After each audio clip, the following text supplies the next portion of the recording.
자, 이제 지금까지 저희가 윈도우를 구성하는 데스크톱 환경 프로젝트들에 대해서 몇 가지 중요한 내용들을 알아봤고요. 제가 이제 얘기 드릴 내용은, 왜 이렇게, 이런 강의를 통해서 개방형 OS를 소프트웨어 개발자들이 배워야 하는지. 일반 사용자들 입장에서는 뭐 사실 기존에 쓰던 것들을 그대로 계속 쓰고 고수를 해도 별 뭐 상관이 없어요. 왜냐하면 개인 사용자의 경우는 소프트웨어 개발과 그렇게 긴밀한 상태가 아니기 때문이죠. 하지만 이 강의를 듣는 소프트웨어를 개발하려고 하시는 분들의 경우에는 개방형 OS를 꼭 배워야 하는 이유가 여러 가지가 있는데요. 첫 번째 이유는 개방형 OS를 배워서 익히고 하시는 과정 중에서 좋은 소프트웨어를 만드는 개발 방식을 익히게 됩니다. 자연스럽게. 그러면 여러분이 좋은 소프트웨어를 만드는 방식이라는 게 무엇인지 얘기를 해보죠. 사실 1980년대에는 모든 프로그래머들이 맨먼스 미신이라는 원칙을 준수했어요. 이게 이제 브룩스라는 사람이 이제 뭐 법칙으로 알려져 있기도 한데, 내용은 이런 겁니다. 참여하는 프로그래머의 수가 증가할수록 버그와 의사소통의 어려움이 증가하게 되는데, 이 증가 속도는 프로그래머가 추가로 투입되어서 생기는 생산성 증가를 훨씬 넘어서기 때문에 적절한 규모의 작은 팀들이 소프트웨어를 만드는 것이 좋다라고 주장하게 되는 것이죠. 이러한 성당식 접근 방법은 되게 자연스럽게 모든 프로그래머들에게 받아들여지는데요. 이 성당과 시장이라는 걸 잠깐 이제 여기서 이야기를 해야 하는데, 이 에릭 레이몬드가 이제 에세이를 발표하면서 유명해진 책입니다. 이 에릭 레이몬드는 오픈소스에 대한 여러 가지 현상들을 분석해서 에세이를 쓰는 과정에서 기존의 소프트웨어 개발자들이 가지고 있던 방식이 아닌 새로운 방식을 쓴 리눅스의 성공을 성당과 시장이라고 비교하게 됩니다. 이 성당이라는 방식은 소수의 소프트웨어 개발자들이 프로그램을 개발하고 많은 사람들에게 쓸 수 있도록 배포하는 방식이었죠. 뭐 전통적인 소프트웨어 개발 방식이라고 봐야 되죠. 하지만 리눅스의 경우는 그것과는 완전히 상이한 방식을 채택했던 거죠. 리눅스는 개발을 하고 싶은 사람들 누구나 참여할 수 있는 방식을 선택했어요. 그러면서 지금 현재 커널 시장에서는 뭐 거의 독보적인 어떤 품질을 유지하는 상태가 된 거죠. 그 말은 기존의 레거시 방식의 소프트웨어를 개발하던 것과는 다른 방식이 통했고, 그 방식은 무언가 어떤 이유가 있다고 하는 겁니다. 그래서 이러한 법칙을 우리는 지금 리누스의 법칙이라고 하는 이름으로 이야기하는데요. 리누스의 법칙은 보는 눈이 충분하면 모든 버그는 찾아진다고 하는 겁니다. 1990년대 이 리눅스 그룹의 시장 방식의 개발이 성공할 수 있음을 이제 실증해서 보여주게 되면서, 그리고 인터넷이 보급되어서 누구나 원격지에서 쉽게 개발에 참여하고 협업이 이루어지게 되는 환경이 된 거죠. 그러면서 이렇게 다수의 공동체가 참여해서 좋은 소프트웨어를 만드는 방식은 이제 자연스럽게 우리가 이제 수용을 하게 되고요. 그런 방식이 가장 잘 녹아 있는 것이 이 개방형 OS 환경입니다. 왜냐하면 개방형 OS에는 수많은 오픈소스 프로젝트가 들어있고요. 여러분이 개방형 OS 환경에서 무언가를 개발하기 위해서는 그러한 오픈소스 개발 방식에 익숙하게 되는 거죠. 따라서 개방형 OS를 여러분이 쓰고 익히는 과정을 통해서 좋은 소프트웨어를 만드는 진보적 방식을 자연스럽게 익히게 되는 겁니다. 또 다른 이유로는 개방형 혁신이라는 걸 이야기할 수 있는데요. 지금 뭐 전 세계적으로 개방형 혁신의 흐름은 가속화가 되고 있습니다. 그 중에서도 개방형 OS는 가장 대표적인 사례에 해당되고요. 이 개방형 혁신이라는 말은 이런 거예요. 예전에 무언가 기술을 개발할 때 어떤 흐름은 인하우스에 있는 개발자들이 안쪽에서 무언가 연구 개발을 하고 혁신을 하는 방식이었어요. 하지만 개방형 혁신이라는 건 이 지식의 흐름이 안쪽에 있는 인플로우랑 바깥쪽에 있는 아웃플로우를 적절히 활용해서 바깥쪽에 있는 것을 수용하면서 내부의 혁신이 가속화되는 부분들을 이제 이야기하는 거죠. 그래서 이러한 그 정책은 사실 우리나라에도 많이 펼쳐지고 있는데요. 우리나라 안에서도 데이터 측면에서 보면 뭐 공공 데이터 포털이라든지 서울시 열린 데이터라든지 이런 쪽으로 이제 여러분들 아시는 오픈 데이터를 활용하는 이제 움직임들이 있고요. 그리고 소프트웨어 분야에서는 또 지금 오픈소스 소프트웨어 너무나 이제 많이 있고요. 심지어는 하드웨어 분야에서도 오픈 하드웨어들이 등장을 하고 있죠. 오픈소스 드론이라든지 오픈소스 인공위성, 그리고 3D 프린터를 오픈소스로 한다든지, 그리고 뭐 아두이노 같이 오픈소스 하드웨어들이 이제 많이 지금 알려지고 있죠.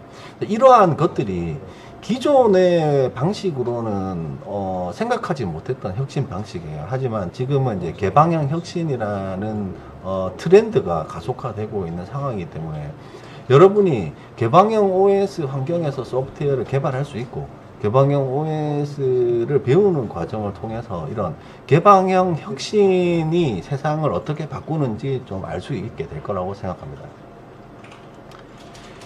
그리고 기술적 관점에서 가장 중요한 이유가 있는데요. 이것이 사실 여러분이 개방형 OS를 꼭 배워야 하는 이유입니다. 사실 우리가 생각하는 중요한 시스템에는 모두 개방형 OS가 사용되고 있어요. 1991년 탄생한 리눅스는 이제 2020년 현재 전 세계의 모든 슈퍼컴퓨터 100%의 운영체제로 사용되고 있어요. 그리고 현재 전 세계 서비스를 하고 있는 상위 100만 개의 서버는 96.3%가 리눅스를 운영체제로 사용 중입니다. 뿐만 아니라 90% 이상의 클라우드 인프라는 리눅스를 운영체제로 쓰고 있고 스마트폰의 85%는 리눅스를 기반으로 사용되고 있어요. 이처럼 우리가 생각하고 있는 중요한 일을 처리하는 시스템들에 모두 사용되는 게 개방형 OS인데 이 어떤 전문 지식을 저희가 배우는 과정은 현재의 기술 교육 과정에 잘 들어있지 않죠.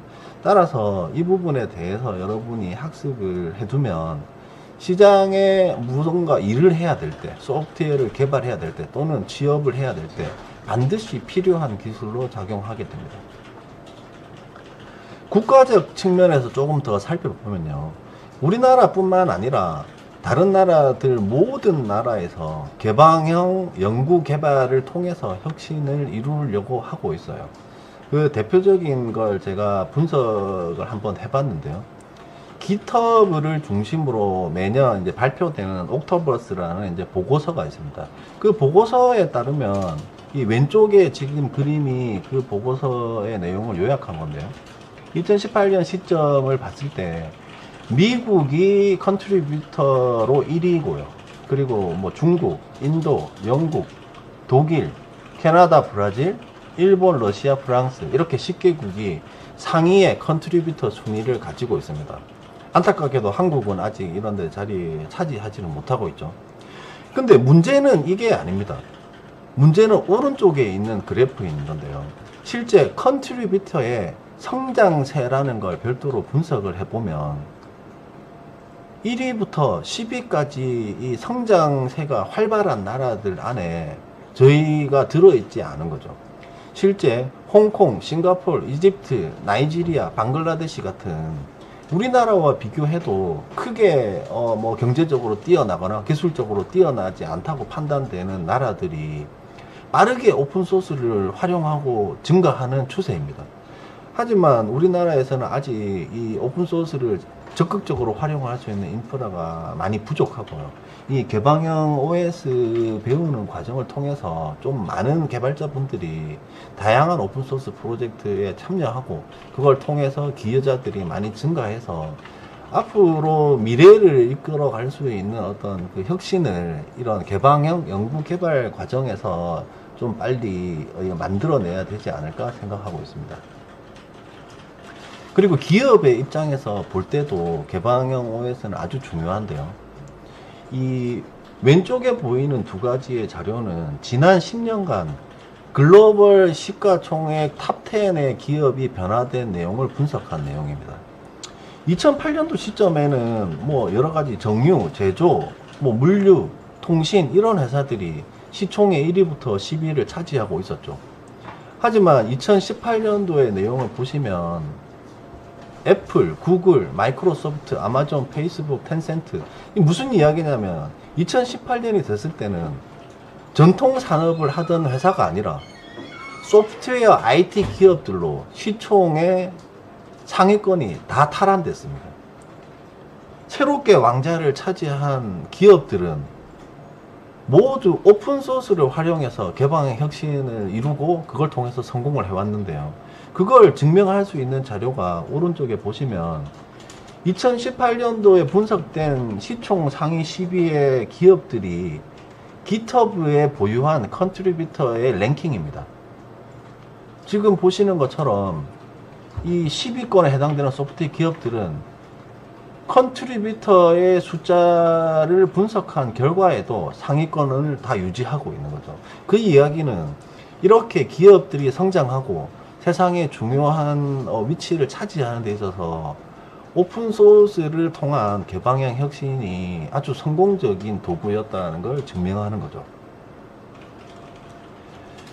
그리고 우리나라 내부적으로 이번 달에 발표된 이제 법령이 있는데요. 그 소프트웨어 진흥법이라는 게 5월에 이제 개정이 공표됐습니다. 그래서 이제부터 모든 국가 연구 개발 과제의 결과물은 공개 소프트웨어로 공개하셔야 됩니다. 법이 이제 발효가 되는 거죠. 그래서 개정된 소프트웨어 진흥법의 내용을 보면 국가 연구 개발 사업 결과물은 무조건 공개 소프트웨어로 배포하게 바뀌었고, 소프트웨어 문화를 조성하는 데 있어서 개방과 공유, 협력을 바탕으로 확산되도록 노력해야 한다고 법적으로 명시했습니다. 따라서 내년부터는 이제 연구과제를 하시는 분들이 공개 소프트웨어 프로젝트를 어떻게 운영하고 관리하고 해야 되는지에 대한 중요성이 아주 더 중요해졌고요. 이를 기반으로 준비를 하셔야지 되는 겁니다. 근데 이제 개방형 OS를 가지고 쓰는 과정이란 말씀드린 것처럼 공개 소프트웨어를 쓰고 개작하고 배포하고 운영하는 과정들을 전부 담고 있기 때문에 여러분이 앞으로 법에 대비해서 어떤 일을 할 때도 충분히 도움이 될 거고요. 그리고 글로벌 전체의 소프트웨어 개발자의 트렌드를 읽어보시면 글로벌 개발자들은 여러분의 생각보다 훨씬 더 많은 수치로 개방형 OS를 자신의 데스크탑으로 사용하고 있습니다. 이 화면의 자료는 제가 스택 오버플로우의 전년도 그 서베이 자료에서 발췌를 한 건데요. 질문의 내용이 개발자들에게 주 운영 체제로 무엇을 사용하냐고 물어본 겁니다. 87,000명의 어떤 응답이 있었고요. 이 전문 소프트웨어 개발자들은 47%가 윈도우를 쓰고 26%는 맥OS를 쓰고 있으며 리눅스를 쓰는 사람은 25%라고 대답을 했어요. 안타깝게도 국내의 실정을 분석해 보면 국내에서는 뭐 이렇게 리눅스를 쓴 사람이 저만큼 되지를 않죠. 근데 저희가 생각해 봐야 되는 게 왜 글로벌의 개발자들은 이렇게 리눅스와 맥OS를 쓰는 이 비율들이 이렇게 높을까?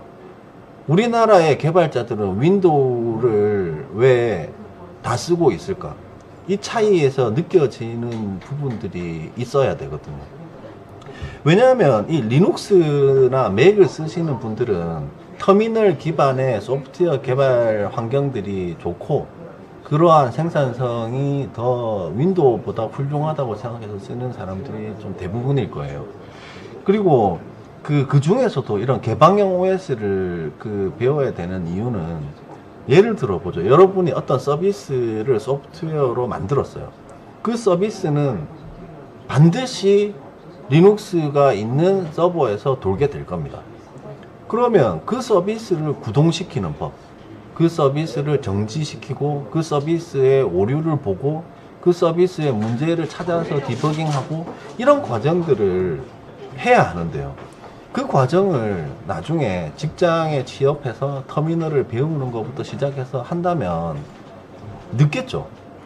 외국의 개발자들 경우에는 이렇게 주 운영 체제를 그런 환경에서 사용하면서 보다 소프트웨어를 개발하기 위해 필요한 환경들에 대한 지식이 이제 있는 채로 만들게 되는 겁니다.